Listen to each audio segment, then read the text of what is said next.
अस्सलाम वालेकुम दोस्तों, मेरा नाम है मुदस्सिर और आप देख रहे हैं मुदस्सिर शहजाद यूट्यूब चैनल। दोस्तों आप सबको अपनी इस नई कैरियर गाइडेंस की वीडियो में खुशामदीद करता हूं, जिसका टॉपिक है ऑक्यूपेशनल थेरेपिस्ट कैरियर गाइडेंस।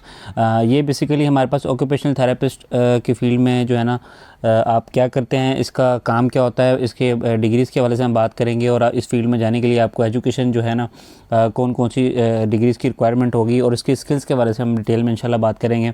उम्मीद करता हूँ कि इस वीडियो को देखने के बाद आपको इंशाल्लाह मज़ीद कोई वीडियो देखने की ज़रूरत नहीं पड़ेगी। इसमें हम कंप्लीट जो है ना इन्फॉर्मेशन आपके साथ शेयर करने की कोशिश करेंगे।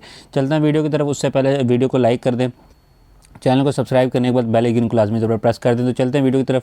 तो देख लेते हैं ऑक्यूपेशनल थेरेपिस्ट जो है ना वो बेसिकली काम क्या करता है, उसके काम के हवाले से देख लेते हैं। इसकी डेफिनेशन को मैं हाईलाइट कर लेता हूँ। Occupational therapist help patients regain daily living and working skills after injury. After injury मतलब कोई भी मिसाल के तौर पर इंजरी हो जाती है आपको, तो उसके बाद की जो सूरत हाल है उसमें आपको जो डेली के रहने के तरीक़ाकार और काम करने के तरीक़ाकार के हवाले से ऐसी स्किल्स बताते हैं। ठीक है, इंजरी हो जाती है या फिर बीमार हो जाते हैं या फिर कोई डिसेबिलिटी हो जाती है। इसकी छोटी सी मिसाल मैं देता हूँ आपको। खुदा न खास्ता अगर आपका हाथ पाँव या फिर कोई भी जिस्म का हिस्सा फ्रैक्चर हो जाता है, तो उसके बाद इंजरी जब आपको हो जाती है, उसके बाद जो हमारे पास ऑक्यूपेशनल थेरेपिस्ट होता है वो आपको बताता है कि आपने ज़िंदगी कैसे गुजारनी है, डेली आपने कैसे चलना फिरना है, आपने कैसे रहना है, आपने क्या क्या चीज़ें खानी है, क्या नहीं खानी, किस तरह की चीज़ें आपने करनी है, कौन कौन सी आपको स्किल्स रिक्वायर्ड होंगी। कोई काम अगर आप पहले जिस तरह कर सकते थे आप उस तरह नहीं कर सकते, लेकिन आपको कुछ ऐसी स्किल्स रिक्वायर्ड होंगी जो कि आप उन स्किल्स के ज़रिए बड़ी इजीली उन चीज़ों को भी जो है ना आप कर सकते हैं। ठीक है, सबसे पहले चलते हैं इसकी सैलरी के हवाले से नेक्स्ट सेक्शन में।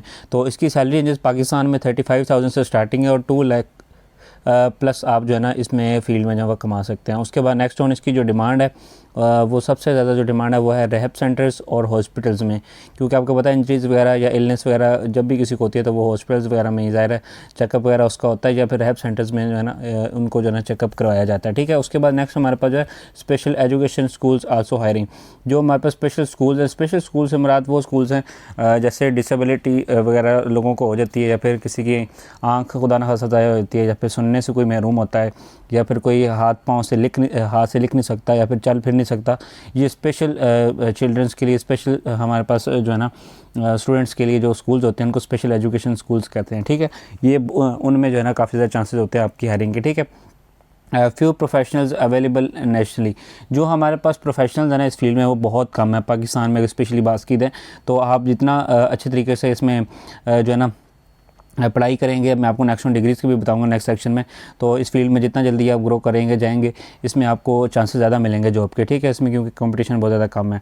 Demand expected to grow with ageing population. Ageing population के साथ साथ इसकी जो डिमांड है वो बहुत ज़्यादा जो है ना ग्रो कर रही है। इसकी जो एक्सपेक्टेशन है कि बहुत ज़्यादा ग्रो करेगी। ठीक है, उसके बाद मैं इसमें आपको जो एजुकेशन और स्किल्स के सेक्शन में आपको जो चीज़ें बताने जा रहा हूँ ये सामने आपको स्क्रीन पे नज़र आ रही हैं। इसमें हम किसी यूनिवर्सिटी को डिस्कस नहीं करेंगे फ़िलहाल, क्योंकि बहुत ज़्यादा यूनिवर्सिटीज़ हैं, मुझे नहीं पता कि आप कौन सी सिटी से बिलोंग करते हैं, ताकि मैं उसके हवाले से स्पेशल जो कोई यूनिवर्सिटी है उसके हवाले से वीडियो बनाऊँ। लेकिन जो मेन आपके पास इस फील्ड में जाने के लिए डिग्री वो है BS की, BS इन ऑक्यूपेशनल थेरेपी। एक आप ये डिग्री कर सकते हैं, या फिर BS इन फ़िज़िकल मेडिसिन, ये सेकंड हमारे पास डिग्री है, आप इसमें भी जा सकते हैं। ठीक है, अगर स्किल्स के बारे में बात कीजिए, ये स्किल्स बहुत ज़्यादा इंपॉर्टेंट है। आपके पास एम्पैथी की स्किल होनी चाहिए, सॉरी मैं इसको कंप्लीट कर दूँ। एम्पैथी की स्किल होनी चाहिए, उसके बाद थेरेपी प्लानिंग की आपके पास स्किल होनी चाहिए, कम्युनिकेशन की स्किल्स बहुत ज़्यादा ज़रूरी है इस फील्ड में, और फिज़िकल सपोर्ट की आपके पास जो है ना स्किल लाजमी तौर पर होनी चाहिए, क्योंकि आपने आफ्टर इंजरी लोगों को बीमारी की सूरत हाल में या फिर कोई भी डिसेबिलिटी हो जाती है उसके बाद जो लोगों को सपोर्ट करना वो ज़ाहिर फ़िज़िकल तरीके से जब करेंगे तो आपको बहुत ज़्यादा फ़ायदा होगा। ठीक है, आपके जो हमारे पास मरीज़ होगा उसको बहुत ज़्यादा फ़ायदा होगा। ठीक है, अब कैरियर की टिप्स के हवाले से चलते हैं जो मैंने आपके लिए वीडियो में स्पेशल रखी हुई है। ये सेक्शन हमारा वीडियो का सबसे इंपॉर्टेंट सेक्शन होता है। अगर आपने इस फील्ड में ग्रो करना है, अगर आप इन 5 बातों पर अमल करते हैं तो इंशाल्लाह बहुत जल्दी आप इस फील्ड में ग्रो कर सकते हैं और आप जो है ना बहुत जल्दी इस फील्ड में कामयाब हो सकते हैं अगर इनमें एक एक में करते हैं। तो डिटेल से इनके ऊपर बात करते हैं। सबसे पहले intern in rehab and therapy centres. आप इंटर्नशिप करेंगे अगर आपने जल्दी कामयाब होना है तो रिहैब सेंटर या फिर थेरेपी सेंटर्स हमारे पास जो हैं उनमें आप जो है ना इंटर्नशिप कर सकते हैं। ठीक है, इसमें आपको कुछ पैसे भी ऑफर किए जाते हैं, लेकिन बेस्ट जो चीज़ होती है वो आपको एक्सपीरियंस मिलता है इसमें। ठीक है, अगर आप जिस सिटी से भी मुझे कमेंट करें इंशाल्लाह उसके हवाले से मैं डिटेल से वीडियो बना दूँगा कहाँ कहाँ पर जो है ना रिहैब सेंटर या फिर थेरेपी सेंटर्स आपके मौजूद हैं। Learn to use therapy aids and mobility tools. जो हमारे पास थेरेपी के एड्स होते हैं जो देने के लिए इस्तेमाल किए जाते हैं किसी भी मरीज़ के लिए, और मोबिलिटी के जो टूल्स होते हैं उनको आपको इस्तेमाल करने का तरीक़ाकार आना चाहिए, तो उनको आपको सीखने की ज़रूरत है। ठीक है। Develop a soft skills to support patients emotionally. जब सॉफ्ट स्किल्स आपके पास होंगी ना, मिसाल के तौर पर बोलने का तरीका, समझाने का तरीका, आपका सुनने का तरीका अच्छा होगा, ये सॉफ्ट स्किल्स में आता है। ठीक है। तो ये अच्छा होगा तो पेशेंट्स को आप इमोशनली बहुत अच्छे तरीके से जो है ना डील कर सकते हैं, और ये आपको बहुत ज़्यादा जो है ना फ़ायदा देगा इस फील्ड में, और बहुत जल्दी आपको कामयाब कर सकता है। उसके बाद नेक्स्ट है जी, get certified from HEC and PMC institutions. HEC and PMC के वाले से हम डिटेल से बात कर लेते हैं। ये मैंने छोटा सा डेफिनेशन आपके लिए लिखा हुआ है। To get certified from the higher education commission, HEC का मेन जो एब्रीवेशन है। ठीक है। उसके बाद पाकिस्तान मेडिकल कमीशन जो PMC का एब्रीवेशन है, you must first receive a qualification from HEC।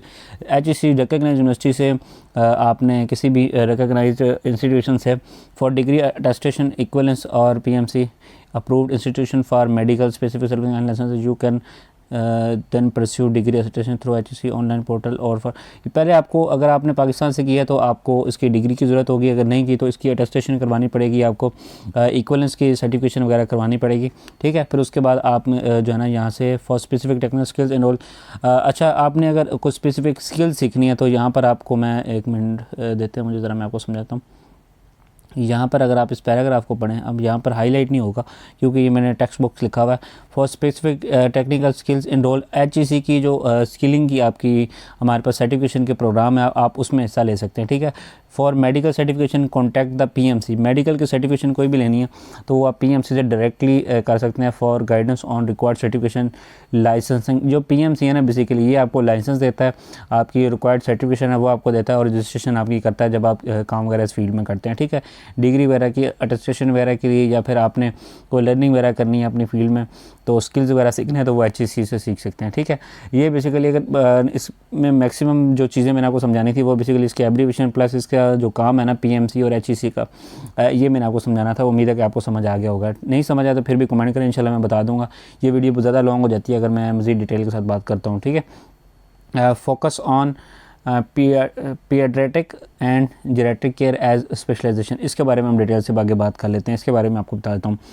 मैं थोड़ा सा पढ़ने का थोड़ा सा तरीकाकार इस तरह का है कि जो है ना ज़बान से लफ्ज़ जो है ना वो फिसल से जाते हैं। Paediatric care focuses on the health and development of children from infancy to young adulthood, while geriatric care specialize in the unique health needs and challenges of older adult such as managing. अच्छा, इसमें जो हमारे पास basically main है ना, इसमें आपको मैं बताता हूँ। इसमें यह कि एक तो बच्चों से होता है या जो पैदाइशी होते हैं उनको इन चीज़ों के साथ ट्रेन करने के लिए जो इस्तेमाल किया जाता है। उसके बाद जो बाद में ओल्डर होते हैं, जो बड़े मिसाल के तौर पर होते हैं, जिनको बाद में इंजरीज़ वगैरह होती हैं या फिर एज वाइज ज़्यादा होते हैं, उनके लिए जो है ना इस्तेमाल किए जाते हैं। ये दोनों फील्ड बेसिकली सेम उसके लिए हैं। एक पीडियाट्रिक है, उसके बाद है जियाट्रिक। ये बेसिकली दो डेफिनेशन है। मैं आपको इसमें दोबारा हाईलाइट करने की कोशिश करता हूँ ताकि ईज़ीली आपको समझ लग सके। ये मैं अंडरलाइन कर दिया। ठीक है। अब थोड़ी सी इजीली आपको समझ, ये दो बेसिकली फील्ड्स हैं। ठीक है। इसमें आपने अगर ज़्यादा अच्छे तरीके से कामयाब होना है, स्पेशलाइजेशन की तरफ जाना है, इन दोनों फील्ड्स में जा सकते हैं। अगर नहीं समझ आए मुझे कमेंट करना, मैं इसके बारे में आपको डिटेल से बता दूंगा। मैंने गो थ्रू करने की कोशिश की है आपको समझाने की शॉर्ट अल्फाज में। उम्मीद है कि समझ आ गई होगी। नेक्स्ट रिलेटेड फील्ड्स के बारे में बात करें। सेम एजुकेशन के साथ, सेम स्किल्स के साथ आप इन फील्ड्स में भी जा सकते हैं। फिजियोथेरेपिस्ट की आप फील्ड में जा सकते हैं जो कि बहुत करीब है इस फील्ड के। स्पीच थेरेपिस्ट की फील्ड में जा सकते हैं। रिहेबिलिटेशन काउंसलर की फील्ड में आप जा सकते हैं। उसके बाद स्पेशल नीड्स एजुकेटर, इस फील्ड में आप जा सकते हैं। उसके बाद साइकोलॉजिस्ट की फील्ड में आप जो है ना वो जा सकते हैं। उम्मीद है कि वीडियो आपको पसंद आई होगी। अगर पसंद है तो दोस्तों के साथ शेयर करें, वीडियो को लाइक लाजमी करें, चैनल को सब्सक्राइब करके बेल आइकन को लाजमी तौर पर प्रेस करें। मिलता हूँ फिर किसी अच्छी सी वीडियो में, तब तक दीजिए इजाज़त। अल्लाह हाफिज़।